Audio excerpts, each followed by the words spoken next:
Mini story by मानिसमा स्वागत छ। आज हामी 2016मा थिएटरमा रिलिज भएको चलचित्र नेभर गन बारेमा चर्चा गर्नेछौँ। अब यस हाईस्कुलमा राम्रोसँग पढेर एउटा राम्रो युनिभर्सिटीमा गएर पढ्नु र त्यसपछि लाइफमा सेटल हुनु उनको सपना हो र यही कुरालाई उनले आफ्नो मन्जिल मान्छिन्। त्यसपछि उनी बसमा ट्राभल गरेर आफ्नो हाईस्कुल पुग्छिन्। स्कुलको पहिलो दिन एउटा स्टुडेन्ट महँगो बाइकमा आउँछ र उसले आफ्नो बाइकलाई अलि चलाएर छेउमा हिँडिरहेको इन्जिनको अनुहारमा पानी उडाएको जस्तो बनाउँछ। त्यसपछि ऊ बाइकबाट तल झर्छ र यही हो साथीहरू यस मुभीको हिरो। ऊ धेरै धनी घरबाट आएको हुन्छ र राम्रो पढाइ पनि गर्छ। त्यति मात्र होइन, हाईस्कुलमा आयोजना हुने सबै खेलहरूमा ऊ सधैँ पहिलो स्थानमा आउँछ। धेरै केटीहरूले उसलाई प्रपोज गरेका हुन्छन् तर उसले सबैलाई रिजेक्ट गरेको हुन्छ। कक्षामा उसको एक खास साथी हुन्छ जसको नाम जो हो। उनी पहिलो पटक कक्षामा जाँदा मौजुदान नामकी केटी उनको बेस्ट फ्रेन्ड बन्छिन्। पहिलो दिन सबै विद्यार्थीहरू कक्षामा बसेका हुन्छन् र उनी अगाडिको बेन्चमा बस्छिन्। यसरी हरेक दिन कक्षा चलिरहन्छ। केही दिनपछि देखाइन्छ कि एउटा स्टुडेन्टले सबैको एक्जाम पेपर बाँडिरहेकी हुन्छन्। अघिल्लो एक्जाममा हाम्रो हिरोले सबै सब्जेक्टमा टप गरेको हुन्छ तर उनी धेरै सब्जेक्टमा पास मात्र भएकी हुन्छन्। उनलाई त्यो दिन कम नम्बर मिलेको देखेर छेउमा बसेको ऊ उनको मजाक उडाउन थाल्छ। ऊ भन्छ, मैले तिमीलाई पहिलो पटक देख्दा राम्रो पढ्ने जस्तो लाग्थ्यो तर अब तिमी पनि हाम्रो जस्तै रहेछौ। यो सुनेर उनलाई धेरै नराम्रो लाग्छ। त्यसपछि ऊ एक्लैमा गएर भन्छ, यदि तिमी चाह्यौ भने मेरो नोट्स लिएर पढ्न सक्छौ, त्यसले तिमीलाई सबै कुरा सजिलै बुझ्न मद्दत गर्छ। तर उनी भन्छन्, मलाई तिम्रो मद्दतको कुनै आवश्यकता छैन, तिमी आफ्नो कामसँगै राख। त्यसपछि जब उनी आफ्नो बुक लिएर बाहिर जान लाग्छिन्, ऊ उनको हातबाट बुक खोसेर मजाक गर्दै खेल्न थाल्छ। त्यस क्रममा उनको बुकबाट उनको कुनै पर्सनल चिज तल खस्छ जसले उनलाई धेरै रिस उठाउँछ र उनी उसलाई जोरले थप्पड हान्छन् र आफ्नो नोट लिएर त्यहाँबाट बाहिर निस्कन्छन्। ब्रेक सकिन्छ र कक्षा फेरि सुरु हुन्छ। ऊ माफी माग्दै उनको नोट्स फिर्ता गर्न खोज्छ तर फेरि उनको टेबललाई खुट्टाले हल्लाएर डिस्टर्ब गर्न थाल्छ। तर उनले उसको खुट्टा आफ्नो टेबलले च्यापेर उसलाई चुप गराउँछिन्। कक्षा सकिएपछि उनी आफ्नो साथी मौजुदानसँग सँगै जाँदै हुन्छन्। त्यही बेला ऊ आफ्नो साथी जोसँग आउँछ र भन्छ, यसरी लङ्गडाउँदै हिँड्नुको कारण तिमी नै हो र तिम्रो कारण उसलाई चोट लागेको हो। अब म उसलाई अस्पताल लैजाँदैछु, त्यसैले यसको खर्च तिमीले दिनुपर्छ भन्दै उनको एटिएम कार्ड लिन्छ। पछि थाहा हुन्छ कि इन्जिनले उससँग पैसा झिकाउनका लागि यो सबै नाटक गराएको थियो। त्यसपछि जो र उनका सबै साथीहरू क्यान्टिनमा बसेका हुन्छन् र जो भन्छ, आज सबैले यही एटिएम कार्डबाट आफ्नो मनपर्ने खाना अर्डर गर। सबैले मजाले खाना अर्डर गरेर खान्छन्। त्यसपछि उनी आएर भन्छन्, के तिमीले उसको सबै पैसा निकालिदियो? तिमीलाई थाहा छ उसले कति मेहनत गरेर त्यो पैसा जम्मा गरेकी थिए? त्यो पैसा उसले होस्टेल खर्चका लागि राखेकी थिए। उसलाई यसरी दुःख दिँदा तिमीलाई लाज लाग्दैन भनेर उनी त्यहाँबाट निस्कन्छन्। यो सुनेर उसलाई धेरै नराम्रो लाग्छ र उसले पैसा फिर्ता गर्ने निर्णय गर्छ। ऊ कक्षामा गएर उनको एटिएम कार्ड फिर्ता दिन्छ। पछि उनी स्पोर्ट्स क्लासमा भेटिन्छन्। उनी भन्छन्, मेरो एटिएम कार्डमा भएका पैसा मेरा होइनन्, तिम्रा हुन्, त्यसैले तिमी नै राख। तर ऊ भन्छ, होइन, त्यो पैसा तिमी नै राख, त्यो तिम्रो हो। तर उनी नमान्दै फिर्ता दिन्छन्। कक्षा सकिएपछि उनी एक्लै टेरेसमा उदास भएर उभिएकी हुन्छन्। ऊ आएर सोध्छ, तिमी किन उदास छौ? जे समस्या छ मलाई भन, म मद्दत गर्छु। तब उनी आफ्नो परिवारको अवस्थाबारे बताउँछिन्। ऊ भन्छ, यति सानो कुरा चिन्ता नगर, म तिमीलाई सबै सिकाउँछु। कक्षापछि यहाँ आउनु, म सजिलो तरिकाले पढाउँछु। उनी सुरुमा नमान्न खोज्छिन् तर राम्रो युनिभर्सिटी जानका लागि राम्रो मार्क्स ल्याउनुपर्छ भन्ने सोचेर सहमत हुन्छन्। यसरी उनीहरू दैनिक भेटेर पढ्न थाल्छन् र अर्को एक्जाममा उनले धेरै राम्रो मार्क्स ल्याउँछिन्। उसले रिजल्ट हेरेर धेरै खुसी हुन्छ। त्यसपछि झ्याङले उत्तरपत्र र अङ्कहरू हेरेर धेरै खुसी हुन्छ। अब युजिनको साथी मौलाई जोइसप्रति माया हुन थाल्छ। त्यसैले उनी जोइसलाई भेट्नको लागि प्राय स्पोर्ट्स पार्कमा जान्छन्। अब देखाउँछ कि अर्को दिन बिहान झ्याङले मौलाई भेटेर सोध्छ, आज युजिन कक्षा किन आइनन्? उसलाई के भयो? मौले खुन्छन् कि उसले मलाई पनि केही ठिकै भनेकी छैनन् र उनी आफ्नो घर गएकी छिन् र फिर्ता आउनेछिन्। यो सुनेर झ्याङ निकै चिन्तित हुन्छन्। अर्को दिन पनि युजिन कक्षामा आइनन् र त्यसको अर्को दिन मौले युजिनको स्थानमा बस्छिन् र तब झ्याङले सोध्छन् कि युजिनको स्थानमा तिमी किन बस्यौ? आखिर युजिन कहिले स्कुल आउने छिन्? मौले भन्छन् कि उनी होस्टलमा आएकी छिन् तर थाहा छैन आज कक्षा किन आइनन्। यो सुनेर झ्याङ छिटै दौडेर युजिनलाई भेट्न जान्छन्।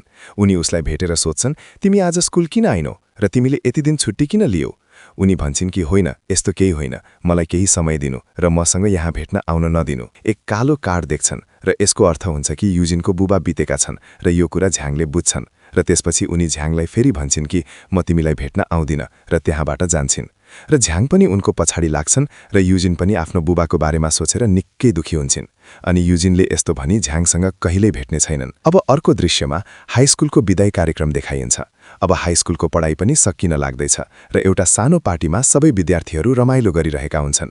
त्यो पार्टीमा झ्याङ पनि आउँछन् र युजिनलाई देखेपछि उनी सोध्छन् कि मैले यति दिनसम्म युजिनसँग बोल्न नदिई धेरै ठूलो गल्ती गरे, त्यसैले आज कुनै पनि रूपमा म उसलाई माफी मागेर उसँग कुरा गर्नुपर्छ।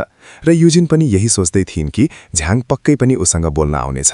तब झ्याङ युजिनको नजिकै गएर सोध्छन् कि तिमी मेरोसँग डान्स गर्नेछौ, र उनी पनि हो भन्छन् र दुवैले सँगै डान्स गर्न थाल्छन् र अचानक त्यहाँ पावर कट हुन्छ र यसै अवसरमा जोईले मौलाई किस गर्छन्। जब झ्याङ युजिनलाई किस गर्न जान्छन् तब करेन्ट आउँछ र युजिन त्यहाँबाट बाहिर निस्कन्छन्। पछि बाहिर गएर दुवैले कुरा गर्छन्। झ्याङले सोध्छन् कि तिमी मेरोसँग बेजिङ जानेछौ, हामी त्यहाँ सँगै रहनेछौ र बिहे पनि गर्नेछौ, म तिमीलाई धेरै मन पराउँछु, म तिमीलाई धेरै माया गर्छु।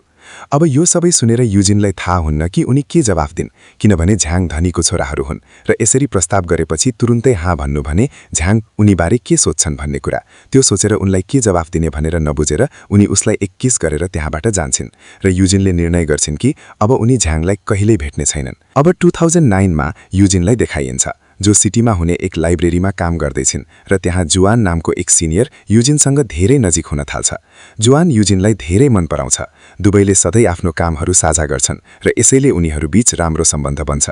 र यस्तै युजिन सधैँझै आफ्नो लाइब्रेरीको काम सकेर जब बाहिर निस्किन्छन् उनलाई लाग्छ कि कसैले उनलाई बोलाइरहेको छ र त्यो व्यक्ति अरू कोही होइन बरु झ्याङ नै हुन्छन्। उनी झ्याङलाई भेट्छिन् र कुरा गर्न थाल्छिन् र भन्छन्, मैले अन्तिम पटक तिमीलाई बिदाईमा देखेको थिएँ, लाग्छ तिमी मलाई बिर्सिसकी छौ। तब झ्याङले भन्छन्, तिमी यहाँ किन आइएको? उनी भन्छन् कि तिमी यो नसोच, म तिमीलाई भेट्न आएको होइन, म यहाँ नजिकैको मन्दिरमा जान्छु। र त्यसपछि त्यहाँ जुआन पनि आउँछन्। त्यसपछि युजिनले झ्याङलाई जुआनसँग परिचय गराउँछिन् र जुआनले झ्याङलाई भन्छन्, म युजिनको बोयफ्रेन्ड हो। र यो सुनेर झ्याङ क्रोधित हुन्छन् र भन्छन्, अच्छा म पनि युजिनको बोयफ्रेन्ड हो र म युजिनलाई तिमीभन्दा पहिले देखेको थिएँ। तब उनी भन्छन्, म मेरो बहिनीसँग नजिकैको मन्दिरमा जान्छु, के तिमीहरू हामीसँग जान्छौ? उनीहरू केही सोचेर त्यहीँ उभिन्छन्। तब झ्याङले भन्छन् कि मसँग कार छ र हामी सबै त्यहाँ सजिलै जान सक्छौँ। सबैले त्यो मन्दिरमा जान्छन्। त्यो मन्दिरको विशेषता यो हो कि त्यहाँ धेरै पुराना किताबहरू छन् र केही कुरा राखिएका छन् जसमा मानिसहरूले आफ्नो जीवनमा के चाहन्छन् ती कुरा लेख्छन् र उनीहरू सबै त्यो किताबमा लेख्न थाल्छन् र झ्याङले पनि परीक्षा लेख्ने जस्तै केही लेख्छन्। त्यसपछि बाहिर युजिन र झ्याङ धेरै समय एक्लै कुरा गर्छन् र उनीहरूलाई यस्तै कुरा गर्दै देखेर जुआन धेरै रिसाउँछन् र उनीहरूको कुरा रोक्ने उपाय सोचिरहेर झ्याङकी बहिनी युईले उनको ध्यान भङ्ग गर्छिन्। सोध्छिन् के तिमी मेरो एक मद्दत गर्न सक्छौ? अब यहाँ झ्याङले युजिनलाई भन्छन्, तिमी बिदाईपछि मसँग भेट्न नै आउनु भएन, तिमी मलाई किन यस्तै छाडेर जानुभयो? मैले तिमीलाई भनेको थिएँ कि म तिमीलाई माया गर्छु, तर तिमीले जुआनलाई मलाई केही नभनेर मलाई बुझ्न सकिन। म अहिले नै यसको जवाफ चाहन्छु र तिमी जवाफ दिनुहोस्। तर पनि युजिनले केही भनिन्न। अब देखाउँछ कि झ्याङ, युजिन र जुआन तीनैजना डिनरको लागि नजिकैको रेस्टुरेन्टमा जान्छन् र त्यहाँ झ्याङले युजिनलाई केही ड्रिङ्क पिउँछिन्। पहिले त उनले मानेनन् र जुआनले पनि उनलाई ड्रिङ्क दिन मानेनन्, तर झ्याङले भने सिर्फ मेरो लागि एकपटक यो ड्रिङ्क प्रयोग गरेर हेर्नु र त्यसपछि उनी पिउँछिन्।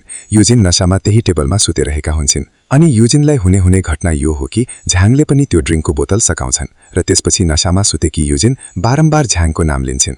यो देखेर झ्याङ निकै खुसी हुन्छन् किनकि उनले अहिलेसम्म पनि युजिनलाई सम्झिरहेकी थिइन् र उनको सम्झनामा नै उनी उनको नाम बारम्बार बोलिरहेकी थिइन्। तर यो सबै देखेर जुआन निकै रिसाउँछन्। तब तीनजना त्यहाँबाट निस्केर आफ्ना आफ्ना घरतर्फ जान्छन्। अब अर्को दिन पुस्तकालयमा युजिन जुआनसँग कुरा गर्न जान्छन्, तर अघिल्लो दिन युजिन नशामा झ्याङको नाम बारम्बार लिएकी थिइन्। यो कुरा रिसाएर जुआनले उनका कुरा काट्छन् र उनीसँग कुरा नै नगर्न दिन्छन् र यसले उदास भएर युजिन झ्याङको घरमा गई रिसले सोध्छिन्, मेरो मना गर्ने बावजुद तिमीले मलाई त्यो ड्रिङ्क किन पिउनु भयो? जुआनले मलाई गलत बुझेका छन्, यो सबै तिमीको गल्ती हो। यो सुनेर झ्याङले भन्छन्, म यति वर्षदेखि तिमीलाई पर्खिरहेको छु र म यो आशा गरिरहेको थिएँ कि तिमी एक दिन आउँछौ र भन्छौ कि म तिमीलाई माया गर्छु र तिमीले मलाई स्वीकार गर्छौ। तर तिमीले जुआनलाई नराम्ररी बुझ्ने कुराको बारेमा सोचे। म जब बिदाईमा तिमीलाई सोधे कि के तिमी मलाई मन पराउँछौ, त्यसको जवाफमा हाँ भन्यौ, तर त्यसपछि तिमीले मलाई पूर्ण रूपमा टाढा राख्यौ र यसमा मेरो कुनै गल्ती छैन। यसरी रिसाएको झ्याङ युजिनलाई भन्छन्, अहिले म तिमीलाई कहिल्यै भेट्न आउने छैन र त्यहाँबाट जान्छन्। अब 2 वर्ष पछाडि 2011 को दृश्यमा युजिनकी साथी एक अस्पतालमा नर्सको काम गर्दैछिन् र त्यो अस्पतालमा एक व्यक्तिलाई भर्ना गरिन्छ जो अरू कोही नभएर झ्याङको साथी जोई हो। मौ र जोई हाइस्कुलमा एकअर्कालाई माया गर्थे, तर त्यसपछि उनीहरू छुटिए र अब उनीहरू फेरि भेट्छन् र उनीहरू पहिले जस्तै नजिक हुन्छन्। यहाँ युजिन आफ्नो गाउँमा आफ्नो आमासँग भेट्न आउँछिन्। युजिनकी आमाको सहयोगको लागि त्यहाँ कोही आएनन्, तर उनको भाइले उनको राम्रोसँग हेरचाह गरेका हुन्छन् र धेरै दिनपछि ती तीनजना सँगै एउटा घरमा खुसी देखिन्छन्। अब देखाउँछु कि युजिन आफ्नो आमासँग गइरहेकी बेला कुरा गरिरहेकी हुन्छन्। जब युजिन आफ्नो आमासँगै गइरहेका हुन्छन् तब उसले त्यहाँ झाङलाई देख्छिन् र उनलाई देखेर युजिन सोध्छिन् कि किन उनी धेरै वर्षपछि मेरो गाउँमा आएका हुन्। अनि झाङले उनलाई भन्छन् कि तिमीले सोचे जस्तो कुरा होइन, मेरी आमाको एउटा इलेक्ट्रिकल कारखाना यहाँ छ र त्यसको कामका लागि म यहाँ आएको हुँ। र यसरी उनीहरू केही कुरा गर्छन् अनि त्यो दिन झाङ, युजिन र उनको आमासँगै उनीहरूको घरमा बस्छन् र त्यो रात युजिन र झाङले धेरै राम्रो कुरा गर्छन्। झाङले उनलाई सोध्छन् कि तिम्रो जीवन कसरी चल्दैछ र त्यहाँका खेलौनाहरूलाई हेरेर सोध्छन् कि के तिमीहरू यसरीको व्यापार गर्छौ, यस व्यापारमा त धेरै मुनाफा छ। यस्ता धेरै प्रश्नहरू गर्छन्। तब उनी भन्छन् कि यो खेलौना पूरा बनाउनमा हामीलाई बस यति डलर मात्र मिल्छ। अब यो सुनेर झाङले उनलाई भन्छन् कि बस यति नै मिल्छ र त यो माथि छाडिदेऊ र आज मसँग केही कुरा गर, किनकि धेरै समयपछि तिमीलाई भेटेको छु। अब यी सबै कुरा सुनेर युजिनले उनलाई भन्छन् कि यो खेलौनाबाट हामीलाई मिल्ने पैसा हाम्रो परिवारको गुजारा गर्नका लागि पर्याप्त छ, यो सबै कुरा तिमीले बुझ्दैनौ। यो भन्दै युजिन त्यहाँबाट जान्छन्। तर रातभरि झाङले ती खेलौना बनाउँछन् जस काम उनले कहिल्यै नगरेको थिए, त्यो काम युजिनका लागि गर्न चाहन्छन्। अब अर्को दिन बिहान थकित झाङ बाहिर सुतिरहेका हुन्छन्। तब युजिन आउँछिन् र उनलाई सोध्छिन् कि तिमी यहाँ किन सुतेका छौ, के तिमीलाई राति राम्रो निद्रा लागेन? अब यो सुनेर झाङले युजिनलाई त्यो खेलौना दिन्छन्। भन्छन् कि मैले यो तिमीका लागि बनाएको हुँ। त्यो खेलौना हेरेर युजिनलाई धेरै हाँसो आउँछ। भन्छन् कि माने कि तिमीले रातभरि बिना सुत्ने गरी बनाएको छौ, तर यो खरगोशको खेलौनाको कान राम्रो बनाइएका छैनन्। र यो कुरा दुवैले हाँस्छन्। त्यसपछि झाङको हातमा हेर्दा रगत आएको हुन्छ, किनभने काम गर्दा सायद उनलाई चोट लागेको थियो। अनि युजिन सोध्छिन् कि झाङ धनी व्यक्ति हुन्, तर उनले यो सबै कुरा सिर्फ मसँग धेरै माया गर्छन् भनेर गरिरहेका हुन्। अब उनी बुझ्छिन् कि झाङ साँच्चै पनि उनलाई धेरै माया गर्छन् र त्यही बेला झाङले उनलाई भन्छन् कि तिमी बेजिङमा किन जागिर नलिनुहुन्न, तिमी त्यहाँ आवेदन दिनुहोस् र यदि तिमी बेजिङ आउनुभयो भने हामी दुवैले सँगै बस्न सक्छौँ, कृपया मेरो लागि त्यहाँ जानुहोस्। युजिनले यो स्वीकार गर्छिन् अनि युजिन झाङको कुरा मान्दै बेजिङमा जागिरका लागि आवेदन दिन्छन् अनि धेरै परीक्षा दिन्छन्, तर पहिलो प्रयासमा उनी सफल हुँदैनन्। र त्यसपछि युजिनसँगै परीक्षा दिने उनकी साथीले उनलाई भनिन् कि तिमी केवल बेजिङमै किन प्रयास गरिरहेकी छौ, तिमी नजिकैको साङ्घाईमा पनि प्रयास गर्न सक्नुहुन्छ, किनकि त्यहाँ धेरै अवसरहरू छन्। अनि त्यसपछि उनी साङ्घाईमा जागिरका लागि आवेदन दिन्छन् र त्यहाँ उनलाई जागिर मिल्छ। अब यसबारे झाङलाई जानकारी दिने क्रममा उनी झाङलाई फोन गरेर कुरा गर्छिन्। भन्छन् कि मलाई बेजिङमा कुनै जागिर नै मिलेन, तर साङ्घाईमा एउटा जागिर मिलेको छ। अब यो सुनेर झाङले रिसाएर उनलाई भन्छन् कि तिमी कहिल्यै मेरो कुरा मान्दैनौ, म भनेको थिएँ कि तिमी बेजिङ जानुपर्छ। त्यसपछि झाङले उनलाई सम्झाउन ट्रेनबाट यात्रा गरी उनीसँग भेट्छन्। त्यही बेला झाङको फोन आउँछ र उनी भन्छन् कि तिमी कहाँ छौ, मैले फोनमा तिमीलाई रिसाएका थिएँ, तर म तिमीलाई भेट्न र कुरा गर्न ट्रेनेमा आउँदैछु। अनि यो सुनेर युजिन भन्छन् कि म पनि तिमीलाई भेट्न ट्रेनेमा आउँदैछु। त्यसपछि दुवैले एउटा सामान्य जङ्सनमा उत्रन्छन् र धेरै समयपछि दुवैले एक आपसमा कुरा गर्छन् अनि अन्ततः उनीहरू एकअर्कालाई अँगाल्छन् र धेरै खुसी हुन्छन्। अब केही दिनपछि देखाइन्छ कि युजिनको हाई स्कुल साथी मोले उनलाई भेटेर कुरा गर्छिन्। उनी भन्छन् कि म र जोयु धेरै वर्षदेखि प्रेममा थियौँ, तर अब जोयु अर्को छोरीसँग विवाह गर्नेछन् र त्यसैले म उनको जीवनमा समस्या बन्ने छैन भनेर विदेश जाने निर्णय गरेकी छु। तिमीलाई भेट्न आएको थिएँ अनि म पनि विदेश जान्छिन्। अब देखाइन्छ कि झाङकी बहिनी युईको एङ्गेजमेन्ट हुने लागेको छ र उनको एङ्गेजमेन्ट कार्यक्रममा झाङ युजिनलाई पनि साथमा लिन्छन् र युई जसको साथमा लग्न लाग्ने छिन् त्यो अर्कै कोही नभई बरु युजिनसँग धेरै वर्ष काम गर्ने जुवान नै हुन् र युजिनले जुवानलाई धेरै वर्षपछि भेट्छिन् र जब युजिनले उनीसँग एक्लै भेटेर कुरा गर्छिन् तब उनी भन्छन् कि मैले जीवनमा स्थिर हुनका लागि यो गरेको हुँ, म युईलाई पनि मन पराउँछु, तर जीवनमा राम्रो स्थितिमा पुग्नका लागि मैले युईलाई तुरन्तै स्वीकारेँ। अब यो सुनेर युजिन सोध्छिन् कि यदि म पनि झाङलाई भन्नुभयो कि म उनलाई मन पराउँछु, ती उनले मेरो बारेमा गलत त सोच्दैनन् त? यो सोचेर उनी निकै उदास हुन्छन्। यहाँ झाङ पनि युईसँग एक्लै केही कुरा गर्छन्। उनी भन्छन् कि के तिमी जुवानलाई राम्ररी चिन्नुहुन्छ? तिमी हाम्रो परिवारमा कसैलाई पनि बताएको छैन, छिटै किन एङ्गेजमेन्ट गर्दैछौ? यदि जुवानले तिमीलाई पैसा लागि स्वीकारेका हुन् भने तिमी के गर्ने थियौ? अब यो सुनेर युई भन्छन् कि जुवान त्यस्तो प्रकारको व्यक्ति होइन, तिमी जसरी मसँग प्रश्न गर्दैछौ, तर के तिमी दाबी गर्न सक्छौ कि जस युजिनलाई तिमी माया गर्छौ तिमीलाई केवल पैसाका लागि होइन, मात्र तिमीलाई माया गर्छिन्? अनि यसमा झाङले जवाफ दिन्छन् कि युजिन त्यस्तो छोरी होइन, उनी केवल मसँगै माया गर्छिन्, पैसा नभएर। अनि एङ्गेजमेन्टपछि झाङ र युजिन एक्लै हिँड्दै जाँदैछन्। तब युजिनले उनलाई भन्छन् मलाई थाहा छैन कि म तिमीलाई माया गर्छु कि होइन, तर तिमी मलाई कहिल्यै छोड्ने छैनौ, तिमी सधैँ मेरो साथमा रहनुहुन्छ। अनि यसको जवाफमा झाङले भन्छन् कि तिमी यसबारे कहिल्यै पनि तनाव नलिनु, म सधैँ तिम्रो साथमा रहनेछु। अनि त्यसपछि उनीहरू दुवैले एकअर्कासँग धेरै समय बिताउँछन्। अब वर्षहरूपछि अर्थात् 2013मा देखाइन्छ कि एक दिन युजिन आफ्नो काम गरिरहेको हुन्छन्। तब उनको अङ्कल त्यहाँ आउनुहुन्छन्। उनी भन्छन् कि तिमीकी आमालाई क्यान्सर भएको छ, त्यसका लागि ठूलो रकम आवश्यक छ, तर त्यसका लागि धेरै पैसा चाहिन्छ। मैले मेरो तर्फबाट सकेसम्म पैसा जम्मा गरेको छु, तर अझै पनि 2-3 लाख रुपैयाँ आवश्यक छ। अब यो सुनेर युजिन सोध्छिन् कि म झाङबाट पैसा माग्न सक्छु, तर उनको अङ्कल भन्छन् कि हाम्रो गाउँमा झाङकी आमाको इलेक्ट्रिकल फ्याक्ट्रीमा म त्यहाँ काम गर्थेँ र म त्यहाँबाट पहिले नै धेरै ऋण लिएको थिएँ र त्यो ऋण पनि मैले यही सर्जरीका लागि लिएको थिएँ, त्यसलाई पनि हामी क्रमशः तिर्नुपर्छ। अब यी सबै कुरा सुनेर उनी झाङबाट पैसा लिने विचार छोड्छिन् र अब उनी आफूसँग जति मानिसहरूलाई चिन्छिन् सबैलाई फोन गरेर पैसा सहयोगको लागि माग्छिन्। धेरै समयपछि उनी आफ्नो घर फर्किन्छन् र त्यो समय झाङ टिभी हेर्दै गेम खेलिरहेका हुन्छन्। उनले उनलाई सोध्छन् कि आज तिमीको दिन कस्तो बित्यो र तिमी किन उदास छौ, तर युजिनले उनलाई कुनै जवाफ दिँदैनन्। त्यसपछि झाङ उनको नजिक जान्छन् र भन्छन् कि तिमी मसँग कुरा किन लुकाइरहेकी छौ, मैले सबै थाहा पाइसकेको छु। तिमीलाई आमाको सर्जरीका लागि पैसा चाहिएको हो र तिमी मसँग माग्न हिचकिचाइरहेकी छौ। मैले सबै पैसा व्यवस्था गरेको छु, ल पैसा लिइराख्नुस् भनेर उनी उनलाई पैसा दिन्छन्। अब युजिनले भन्छन् कि होइन, मलाई तिम्रो पैसाको आवश्यकता छैन किनकि मैले पैसाको व्यवस्था गरेको छु। त्यसपछि झाङले सोध्छन् कि यति धेरै पैसा तिमीले कहाँबाट जुटाउनु भयो? उनले भनिन् कि मेरो पुरानो साथी जुवानले मेरो सहयोग गरे। जुवानबाट तिमीले पैसा लिएको छौ, म आफै फर्काएर ल्याउँछु भनेर उनी जान्छन्। अनि उनी जुवानलाई भेटेर भन्छन् कि अबदेखि तिमी कहिल्यै युजिनलाई नदेख्नु, यदि उसलाई कुनै समस्या भयो भने म नै त्यसलाई सम्हाल्छु, तिमी केवल आफ्नो काममा ध्यान दिनु भन्दै उनी उनलाई डाँट्छन् र त्यहाँबाट जान्छन्। त्यसपछि केही समयपछि उनी घर फर्किन्छन्। तब युजिनले उनलाई भन्छन् कि मेरो अङ्कलले पनि तिम्रो आमाको फ्याक्ट्रीबाट धेरै ऋण लिएको थिए र मलाई पनि तिमीबाट लिएको सबै पैसा तिर्नु छ र म त्यो सबै पैसा क्रमशः तिर्दै जानेछु। अनि जब उनी आफूसँग राखेको केही पैसा उनलाई फर्काउँछिन् तब झाङको रिस 7औं आकाशमा पुग्छ र उनले ती कागजातहरू च्यातेर फाल्छन् र भन्छन् कि म तिमीलाई किन यस्तो पीडा दिन्छु, तिमीले मलाई कहिल्यै बुझ्दैनौ, तिमीलाई मेरो कुनै पनि कुरा फिर्ता दिनु पर्दैन, म तिमीलाई धेरै माया गर्छु, म तिम्रै लागि सबै कुरा गर्दैछु, तर तिमीले मलाई आफ्नो नसम्झेर अरू कोही सम्झिरहेकी छौ।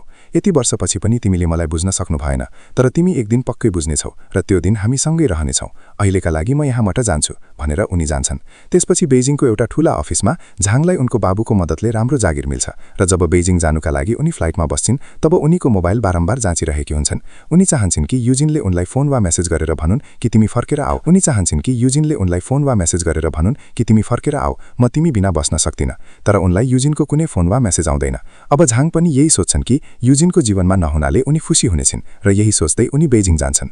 अब 2 वर्ष बित्छ र सन् 2015मा देखाइन्छ कि युजिन जहाँ पनि जान्छन् उनलाई बारम्बार झाङको याद आउँछ। केही दिनपछि उनी आफ्नो गाउँको त्यो पुरानो मन्दिरमा जान्छन् जहाँ लेख्नका लागि धेरै किताबहरू राखिएका हुन्छन्। तब युजिनलाई सम्झना आउँछ कि त्यहाँ एउटा किताबमा झाङले त्यो दिन केही लेखेका थिए। उनले ती कागजातहरू खोज्न थाल्छिन् र खोजेपछि झाङले लेखेको त्यो किताब उनलाई मिल्छ र त्यसमा उनले धेरै वर्ष पहिला झाङले युजिनको नाम लेखेको देख्छिन्। यो सब 5 वर्ष पहिलेको कुरा थियो, तर झाङले त्यति बेलादेखि नै युजिनलाई साँचो प्रेम गरेका थिए। अब युजिनले सधैँ झाङलाई गलत बुझ्दै आएकी थिइन् र अब उनलाई थाहा हुन्छ कि झाङले पहिलेदेखि नै उनलाई धेरै माया गर्थे। अब यो सबै भएपछि उनी बेइजिङ जान्छन् र सन् 2015मा देखाइन्छ कि युजिन बेइजिङका सबै ठूला सहरहरू र हाइवेहरूमा झाङ काम गर्ने अफिस खोज्दै जान्छन् अनि एउटै ठाउँमा उनी झाङलाई भेट्छिन्, तर झाङ अझै पनि एक्लै हुन्छन् र उनी सधैँ आफूलाई कहिल्यै नबुझ्ने ती छोरीको बारेमा सोच्दछन् र त्यो छोरी अरू कोही नभई युजिन नै हुन्। अन्ततः युजिनले झाङको प्रेम बुझ्छिन् र त्यसपछि स्पष्ट हुन्छ कि उनीहरू दुवैले सँगै खुसी साथ आफ्नो जीवन बिताउनेछन्। बाँकी साथीहरू, यसैसँग हाम्रो यो भिडियो यहाँ समाप्त हुन्छ र यदि भिडियो र फिल्म राम्रो लाग्यो भने, व्याख्या राम्रो लाग्यो भने भिडियो लाइक गर्नुस्, च्यानललाई सब्स्क्राइब गर्नुस्। बाँकी मिल्छौँ अर्को भिडियोलाई। त्यहाँसम्मका लागि गुड बाई, आफ्नो ख्याल राख्नुस् अनि अन्तमा हेर्नुभएकोमा धन्यवाद।